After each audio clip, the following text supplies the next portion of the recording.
PHIO Stock Tuesday and onwards. Am I buying? I'm covering all this in this short 1-minute video, so watch till the end. Yeah, PHIO Pharmaceuticals is absolutely crazy. I mean, from just looking at this 1 hour chart, I know this is going to be cooked. Not the best. Like, yeah, that's like, if you zoom out, look at just the trend. And can you guess what my bias on this is going to be? Of course, short. I didn't even wait for you to answer. I mean, I have done 33,000 videos over the last 4 years, so I have seen what has worked for me, what has not. I mean, PHIO specifically, I'm just going to come here. You know, 4 hour chart, that's how it looks like. Bearish for sure. So I'm just going to mark out the supply area. And if I see a proper double break, then and only then this is something that I'll short. Everything else in the meantime, pure noise. So let's do this.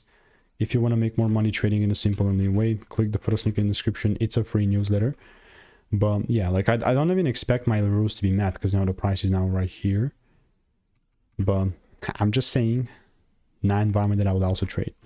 If you want to make more money trading in a simple and lean way, click the first link in the description. There is a free newsletter.